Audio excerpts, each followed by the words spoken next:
Swayam Prabha. Digital India. Educated India.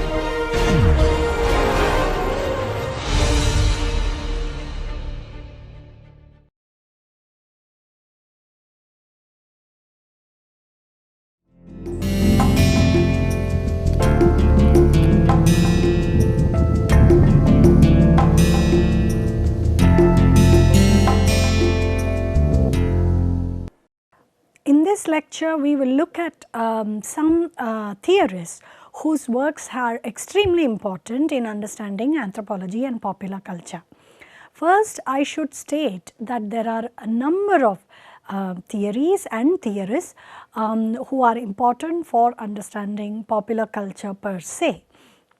But from the point of view of anthropology and popular culture, in the interest of time, I will focus on a few scholars whose works are crucial for our understanding here, and which will give us some points to think about as we go through the topic in the next 8 lectures.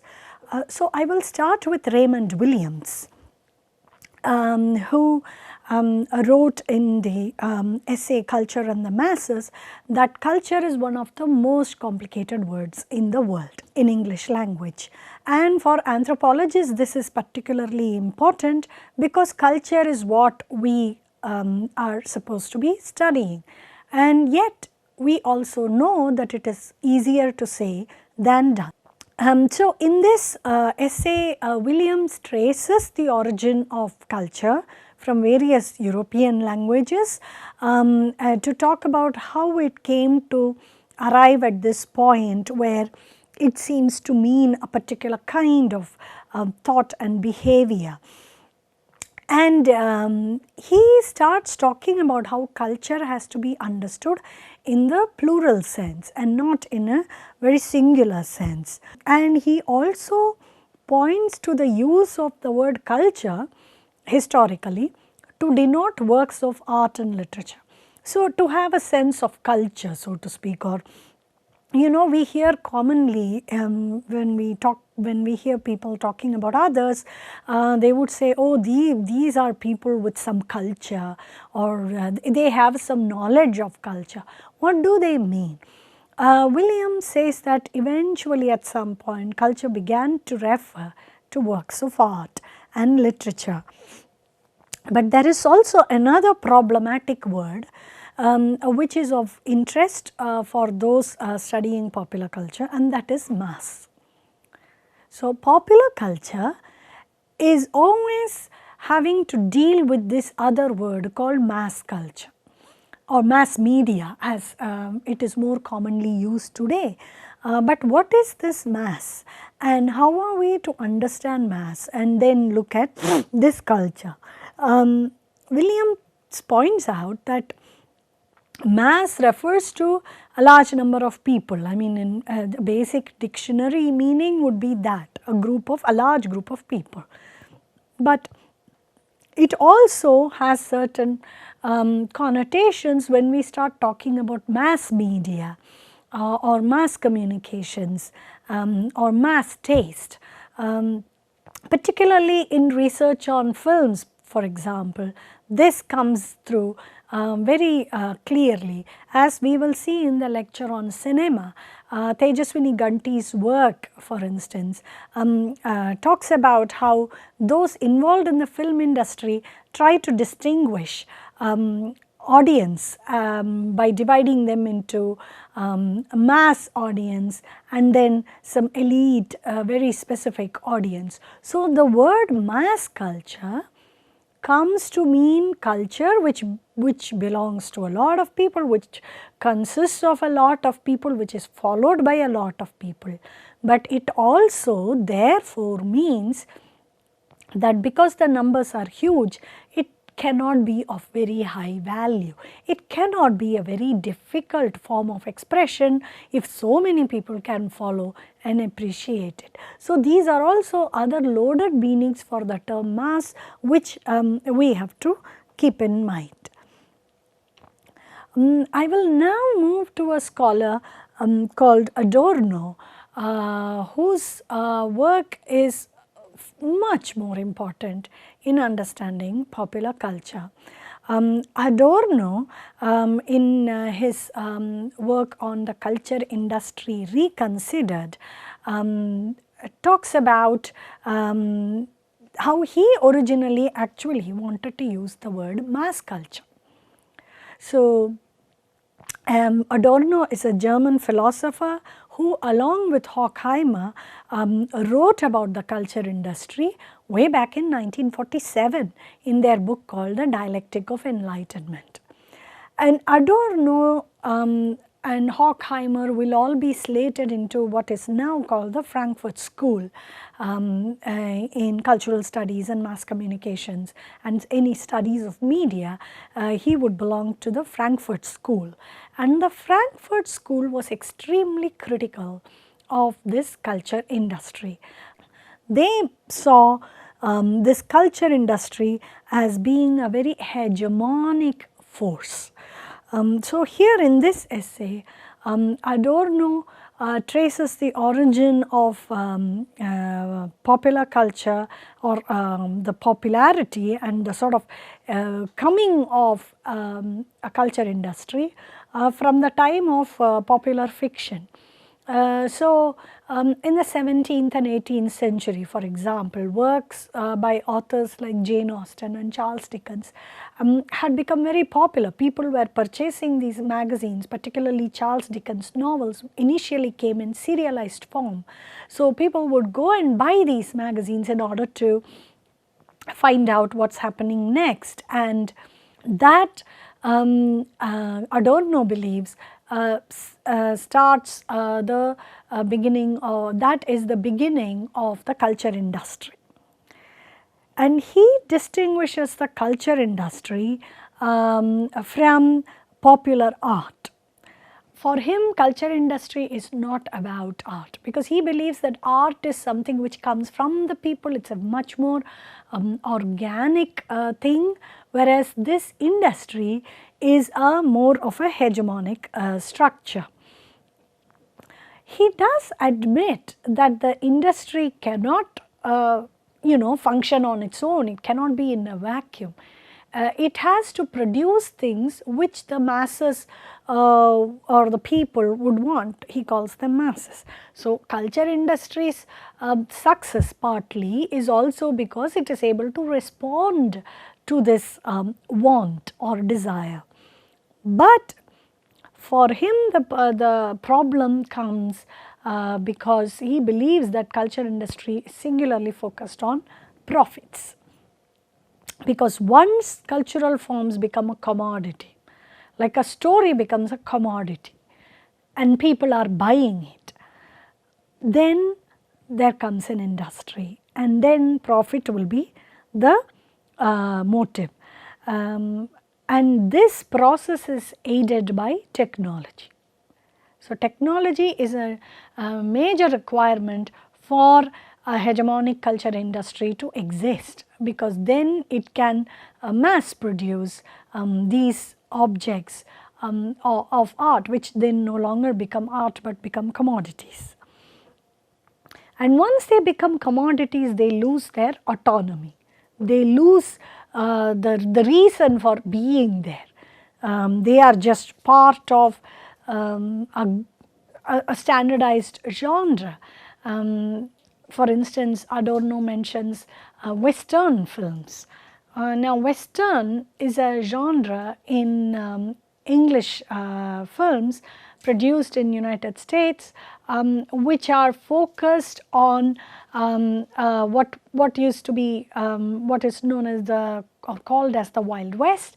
All these people going out towards the West, exploring new territories, so largely focusing on these men called cowboys. So, who are identified or signified with a particular kind of attire, with a big hat, which is then called a cowboy hat, and with particular kind of behavior and ways of doing things.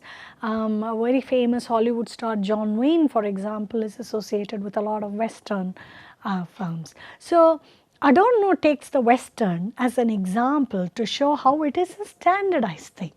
Most Western films consist of the same signifiers. I mean, they have to have these few things in order to be called a Western. What we now call as a formula. Masala film, there is a lot of literature on cinema from India by people like Rachel Dwyer and others, where the masala film is deconstructed and talked about, but everyone understands that certain ingredients have to be present in order to make it qualify for that tag of a masala film, and these ingredients, if you like, are standardized. So they are just there in every Western film. In fact, Adorno also uses the word formula. Increasingly, we know that when people are critiquing movies particularly, they talk about formulaic films and independent films and all that. So an independent film is a film which does not stick to a formula, whereas most movies which subscribe to that formula are then called formulaic films. So this formula is propagated by the industry, whose eye is on the profits. This is Adorno's argument. So instead of giving every artist autonomy with their product, what the industry does is selectively award and reward people who then become, if they are from the film industry, they will then become stars, heartthrobs, so these particulars will then, for Adorno, they signify the fact that this industry does not necessarily value art or autonomy of it, and nor does this industry value technique. So he argues that for the culture industry, technique means about producing and distributing, not necessarily creativity. So he also looks at culture industry as this behemoth which is devoid of creativity, which is devoid of any organic function, whose sole purpose is to make profit and is somehow able to have a hegemonic control over the masses, and thus goes Adorno's theory. While Adorno is recognizing that at the end of the day people know what they are doing, they know what they are getting when they go to a movie, they know what they are getting when they are watching television, they know what they are listening to when they hear the radio. So, if they are able to get some satisfaction, which is why they are doing what they are doing. So, he understands that. But then he counters it by saying that what culture industry has done is actually create more individualization. As an example, he cites taverns as places which are no longer popular because people are no longer gathering in taverns, people are gathering in cinema halls or watching television in their homes or whatever. So this is how he sees the culture industry as being a big problem, because he believes, he does not use that term individualization, but he believes that it kind of makes people become more self-centered, more conscious of their own pleasures rather than a sort of larger community kind of pleasure. He also thinks that artists or individuals will not be allowed to become autonomous persons. They will have to do what the industry demands. And here we can think of examples again from the world of media, where writers, for example, would often say, actors may not necessarily say that, but writers would say that they are not being allowed to write what they want.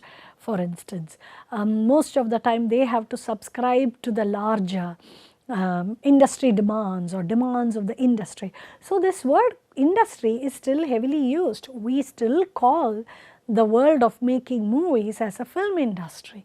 We call the world of making television fiction as the television industry, the entertainment industry. So, that idea that Adorno put forth, that these creative enterprises function like an industry, except that these are not industries producing a material product, but these are actually industries producing thoughts and ideas and aspirations and desires, therefore much more complicated. He is in many ways anticipating what we now find, in the sense that these big creative industries do function sometimes in more of an industry format. He goes on to criticize this industry as not being very progressive at all. In some sense, particularly in Europe, he believes that this industry kind of negated the progress that had been made by enlightenment. So, he calls a lot of the products coming out of this industry as very regressive. Again, one can think of parallels to comments that we hear even today about, particularly with television, that a lot of television programs are very regressive. So, this was also mentioned by Adorno, but where he is making claims which have been critiqued later is he believed that eventually everyone will subscribe to the ideology that this industry wants, that we are all going to just agree to the plan and not voice our opinions. So, he believes that eventually people will become just masses who will have to be conditioned to want what you will provide. And here he is critiqued years later, of course, by another school of thought which we now have come to understand as the Birmingham School of Cultural Studies, and one of its main scholars or stars is Stuart Hall. So, Stuart Hall is a Jamaican scholar who lived in the UK, lived and taught in the UK, and he argues that it is not as simple as that. We cannot say that culture industry functions in a hegemonic manner without any challenge from the consumers or viewers or the people. He argues that the way to understand popular culture is to look at it as a place where there is a lot of tension.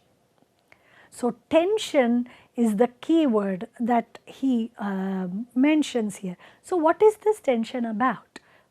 What is this tension between? I mean, who are the actors between whom these tensions play out?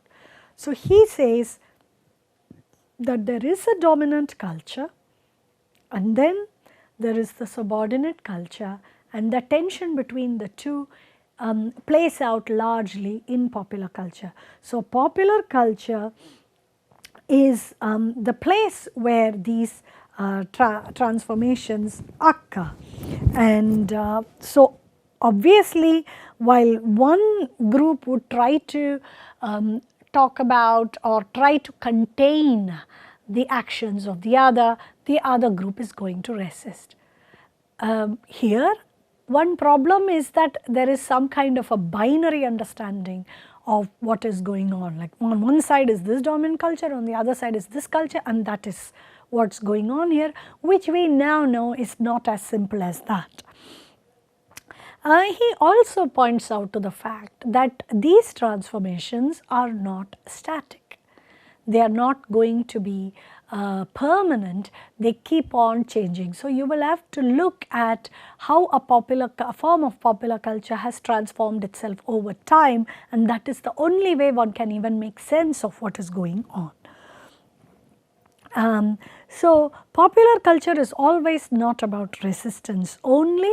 This playing out of the tension can even confirm in some ways the dominant or the larger societal perspective. It can, but it will still have to be played out.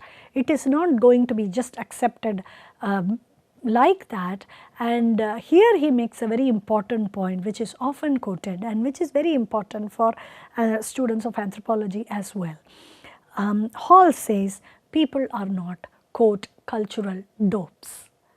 He says the people are not just sitting there without using their brain or intellect, simply consuming whatever is being thrown at them, whether it is movies or television or clothing or any other form of popular culture. He says that is not the case at all. People are not passive, they are not living in some bubble of false consciousness. He says that this tension between domination and subordination is very essential for the creation of popular culture.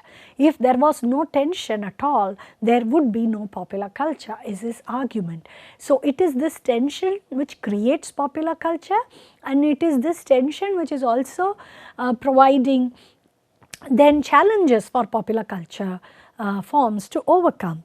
And another thing that he cautions, and this is also very important for students of anthropology, is this desire to seek original culture, traditional culture, authentic culture.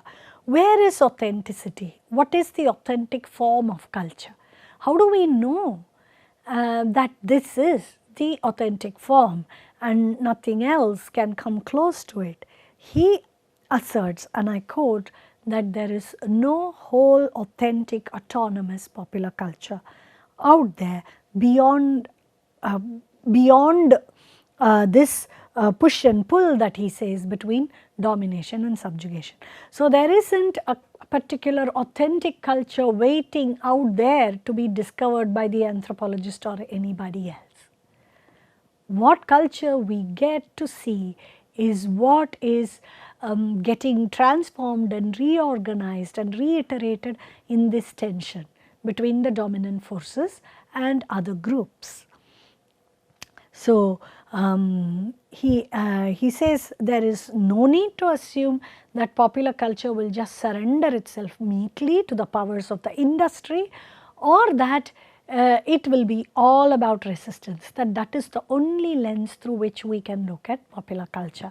Neither of it is the case. So, he says we do not have to worry too much. People know what they are seeing and they can see how they are represented or represented, as some scholars would argue, and they can respond as well. So, people are obviously not cultural dopes just sitting there in front of the television without thinking. He does not dismiss the possibility of manipulation by the culture industry. What Adorno feared is happening. Hall acknowledges that that might happen, but people will also not examine it at all. That is also not going to happen. People are going to look at what is going on, what is being presented, and they may very well reject some portrayals that they do not think are presented in a manner that they see fit. Now, it can be from the perspective of gender, it can be from the perspective of race, it can be from the perspective of class, but eventually the people, audience, viewers, consumers will be able to, will be and do respond, he is saying. In fact, he uses, there is a sentence he mentions in the essay where he says, we are not blank screens. Humans are not blank screens. They can and do indeed interact very closely with popular culture. And when something is then therefore successful, let us say a formula is successful, the masala film is successful. Adorno will critique it, saying, look, the industry has now come up with a formula and that is it. This is what we are going to see forever and ever. Hall will respond by saying that let us see what is being shown here, which is which people are responding to. What are the factors that are connecting them? So, later in the studies on television and films, we can hear this word connect very often, and that is what Hall is pointing us towards. He says we have to examine what is it that they are able to even see, which is why they are appreciating it. And one reference point here would be television serials. So, there is a lot of criticism about television serials. They are called regressive, very backward, taking us back in time to a period when some things happened that no longer happens anymore, etc., etc. On the other hand, we can also look at them as places where a lot of discussion about family, kinship, gender dynamics, societal issues, aspirations are being discussed. So, it is an arena of discourse for these things, and in which case if we go by Hall's understanding, it makes sense why these TV serials, which appear regressive to some, may be popular with others. So, and here he also talks about a culture of the periphery and then of the elite and the tension which happens between them, and that also can be seen in popular culture. And this aspect is also mentioned by Bourdieu, who we will look at very soon. So, popular culture, the reason why the world of popular culture is so dynamic, so constantly changing and in a flux. So, we may be studying something which is very trendy today, and before you know, in about 5 years time, it will no longer be the trend at all. So, there were chat forums, for example, online forums like MySpace and Orkut, which or even a mobile phone, a technology which came in the form of BlackBerry. 7-8 years ago, these were very big, or even 10 years ago. Today, most people have moved on from a BlackBerry to an Android phone, or from MySpace and Orkut to WhatsApp and other Facebook and other ways of chatting with people. So, popular culture is extremely dynamic, constantly changing, and that is why it is very vibrant. But why is that even happening? Hall is saying that the tension between the dominant and the subordinate makes that possible. It is because of this constant response and reaction and resistance to what is available out there that this popular culture field even is so interesting and so dynamic. And this tension, Hall places it squarely in the realm of class struggle. So, it is also a reflection of the times in Britain when where he lived, but class becomes the prime lens through which Hall is looking at the tension in popular culture. So, he says what we should ask actually is, what form is this tension taking? What is being created and put out there, and what is being removed, and what else is being negotiated? And that is, he says, that is all that is the most crucial about popular culture. He says we should not worry about this industry being very hegemonic and people being completely passive. He says rather we should be asking the question, in what way is this tension actually playing out? What is coming in and what is going out? So, this is what Hall is talking about. Bourdieu, who is a sociologist and anthropologist, French sociologist and anthropologist, and did field work in Algeria, is very important for students of sociology and anthropology. Many of his concepts are very well known.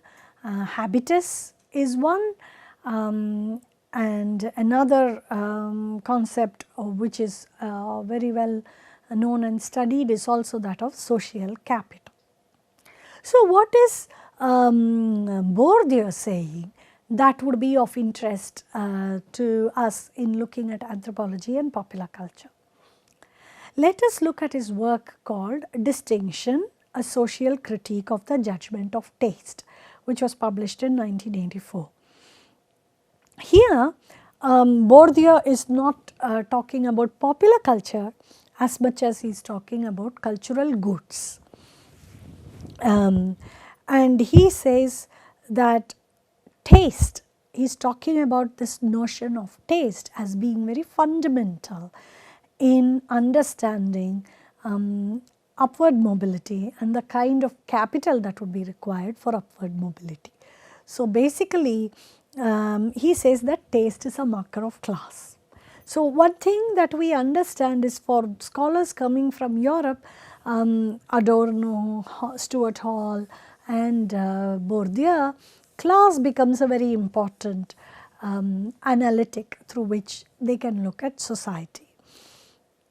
So, Bourdieu says that there is a hierarchy of arts that people just have in their minds, and he says this corresponds to a hierarchy of consumers. And what is this hierarchy of consumers? The class structure. So, the working class and the middle class and so on. So, for art appreciation, for instance, we can only appreciate it, he argues, if we know about it. If you do not know about this art form at all, or you have never been exposed, can you appreciate it at all? And if you cannot, then in the European societal structure, you will be slotted into a particular class. Yeah. So, this taste allows for a lot of classifications of class and caste, not caste in Europe, particularly class, but we can imagine various ways in which taste can be used as an analytical tool to look at social hierarchy. So, how did Bourdieu arrive at this notion of taste? So, in this was a survey that he conducted in 1963 and 1967 and 68 amongst 1217 people, and what he was trying to look at was what he calls cultural disposition, which is taste, people's interest in songs and music and painting and literature and things like that, and two factors that he is focused on: educational qualification and social origin, as he calls it, what we would say in India as family background maybe. So, these respondents, these 1200 people were asked to identify compositions by various Western classical music composers. So, depending on their choice, he then goes and looks at whether there is any correlation between their educational background, their so place of origin and their taste in music, as just one example. He also does this with paintings, with what is your favorite radio station, for example, or do you own a record player, what kind of records have you collected, do you go to museums, do you go to art galleries. So, all of these things which are considered as cultural goods. So, this is what he is calling as cultural goods. And what he found was that there was correlation between educational qualification or place of origin and the kind of music, art and literature they appreciated. There is also a bit of a complication there with age. So, irrespective of education, people of a certain age seem to like a certain kind of music, which we know, which is borne out in anecdotal evidence here as well. What is classified in French society, in European society, as light music. What is light music? That which is not classical music. And it oftentimes seemed from this survey that people who had a working class background were the ones who preferred what is classified as light music. The question, of course, we have to ask is, who is doing this classification? I mean, is there some kind of a definite opinion about what is classical, what is light?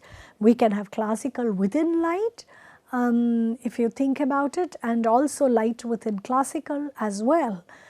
These boundaries in music are not so firm as Bourdieu makes it out to be, or for that matter in any art form.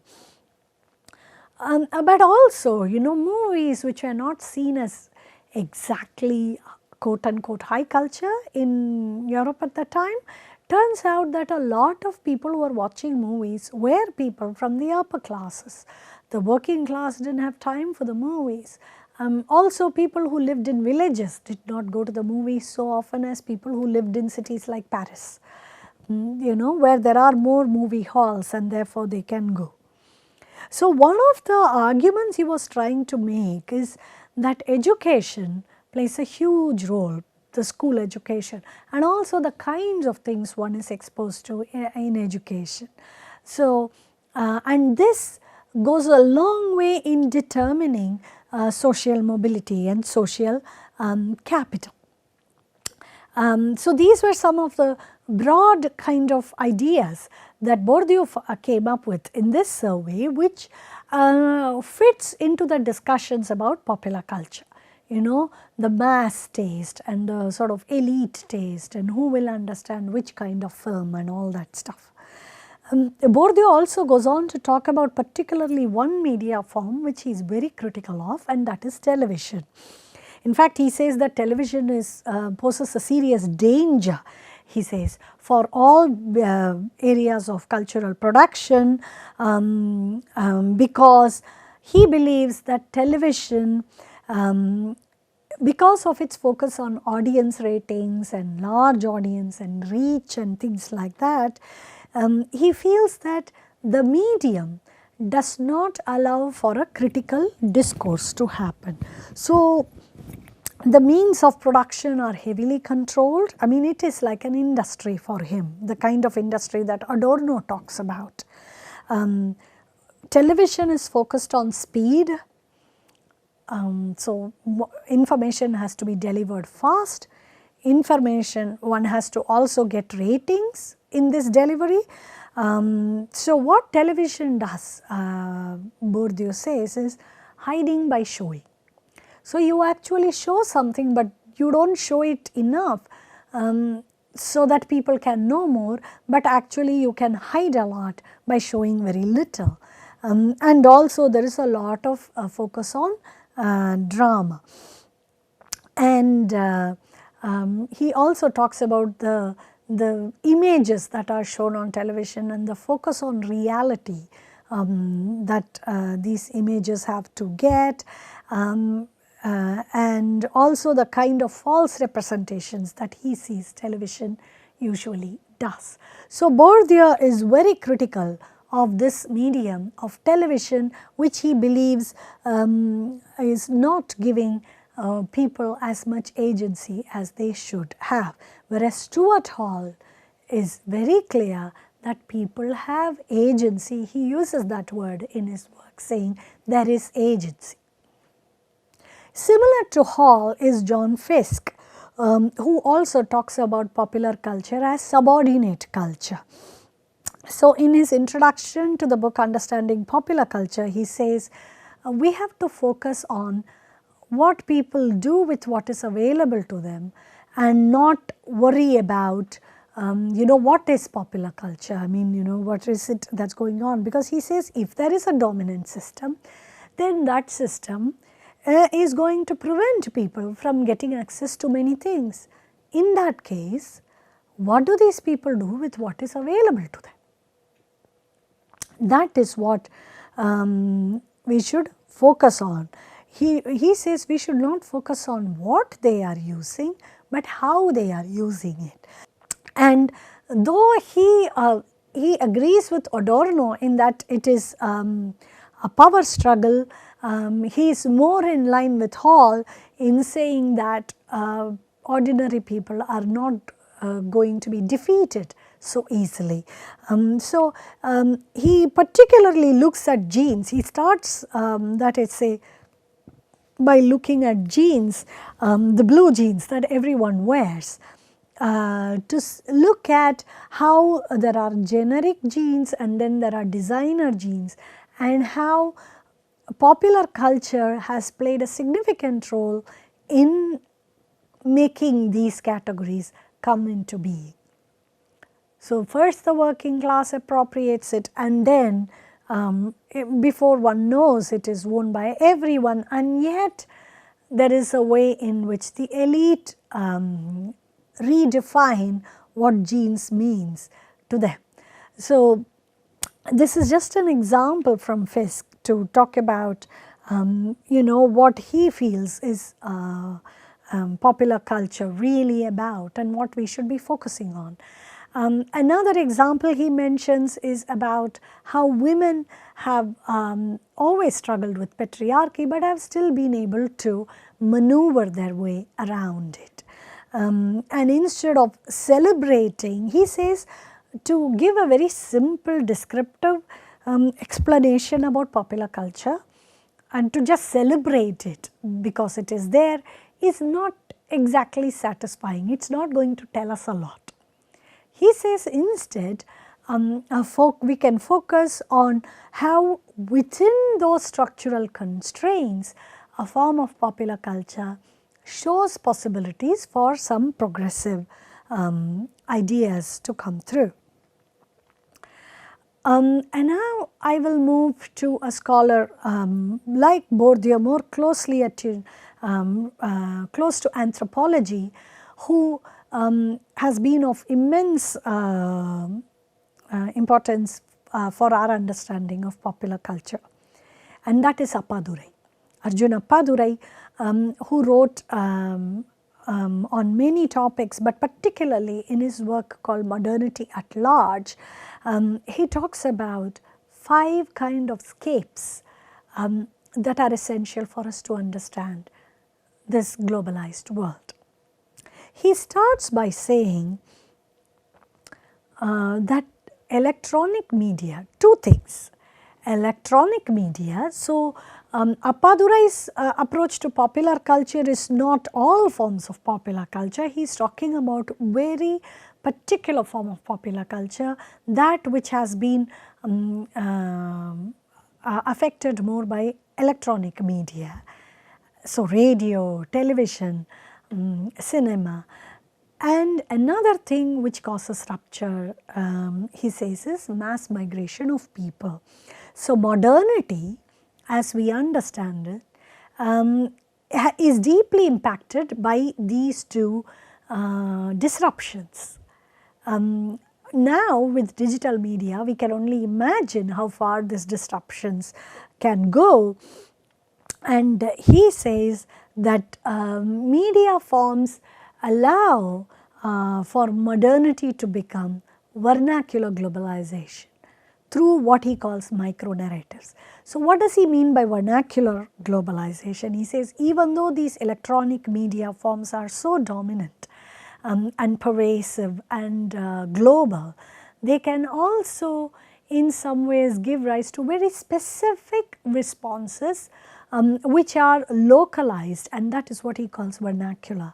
And that of course anthropologists are most suited to look at because of their focus on microstructures, micro narratives. So, he says what has happened now? What has this electronic media done that is so disruptive? He says one is by making imagination possible for everyone everywhere. Now, in pre-modern or even in the modern world, there were many forms of art that were not accessible to everyone. We should remember that access to music, access to literature, in fact that would be a critique of Bourdieu's survey, where I mean the survey bears out this problem, but also one should not start with the assumption that everyone has equal access to all forms of art and popular culture. So, given that people didn't, what globalization facilitates is it is now possible for everyone to have access to these media forms. This Padurai said in 1996, and in 2019 we can see how, say, smartphone technology makes this accessible to as many people as possible, more than before.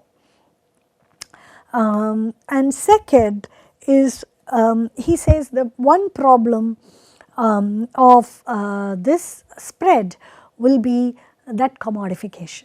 He says while imagination is very crucial for globalization to be effective, he says commodification will put spokes in that wheel. However, he says even so, people still have a lot of agency and derive pleasure from engaging with media forms that cannot be completely curtailed. And so, media forms should not be seen only as escape, because escape is a constantly invoked notion in understanding of media forms. He says no, it can also give rise to some real action wherever possible. And it can also bring people together. Migrants, the diasporic communities for example, which these kind of media forms allow for them to come together. If we can only think about Facebook groups and WhatsApp groups of people living in places far away from their homes, and media technologies making it possible for them to become one community. National boundaries are also not really boundaries for these media forms. They do flow from one part of the world to another. So, now coming to his concept of scapes, what does he mean by scape? So, he says there are 5 scapes: ethnoscape, mediascape, technoscape, financescape and ideoscape. Now, scape here denotes, from the word landscape is where he has taken it from, to denote a kind of a fluid area available, a fluid landscape available in our heads maybe, but still it is there and it is fluid, and it allows for these imagined worlds, as he calls them, to come into effect. So, technology might homogenize the kind of media images that filter through boundaries to different parts of the world, but how these images and narratives will be consumed will be area specific, which is what he mentions as vernacular. So, it will be experienced very differently in different places, but images are very crucial. So, more and more the world gets globalized. Padurai would suggest that images and narratives will become more important. Lastly, I just want to look at the role played by feminist theory, particularly in our understanding of popular culture and what anthropology can rely on if it is to look at popular culture. One is obviously the various waves of feminism and feminist theories and ideas that have come into anthropology as well. One can think about feminist anthropology from the 1980s, Henrietta Moore's work, Sherry Ortner's essay on how women are associated with nature, and nature is always considered of a lesser status than culture, which is supposed to be the men's realm. One can see parallels to that with popular culture, which is seen as of lesser status than elite culture or high culture. That is an important idea to take forward. We also have from the 80s and 90s as well, from linguistic anthropology and through work on a language, importance given to women's voice and also situated knowledge. So, in order to look at a form of culture, we will have to look at, we have to situate it in the particular context, and this also becomes a very important point for us to understand. Another important thought which comes to us also that is very crucial, particularly for popular culture, is the gaze, the concept of the gaze. Now we have more and more work particularly on the female gaze, but lately also about the male, the male gaze, but lately also about the female gaze. Who is looking, what is being looked at, and what does that mean for what kinds of pleasures and anxieties are caused by gazing and being gazed upon, being seen by another person or another system, if you like. So, this is a very important concept which has ramifications for understanding popular culture. Work from gender and sexuality studies and queer theory also are very important. And lastly, intersectionality. We know from feminist theories that it is not just about gender, or it is not just about women even, it is also about locations of these of women and men across and within their cultures, across various hierarchies of race, class, caste, religion, language. So, this will complicate, and here Chandra Mohanty's essay on third world feminism will be important, as well as many other work on black feminist theories from African American women intellectuals.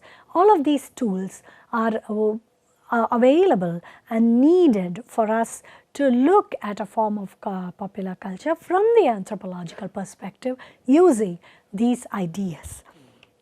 So, essentially what all of these theories and concepts and scholars are engaged in as a debate is, what are the are there two or three dominant, or how many dominant and subordinate, subservient, subjugated systems are out there, where are cultural struggles being played out. So, one commonality is popular culture is where these struggles are playing out.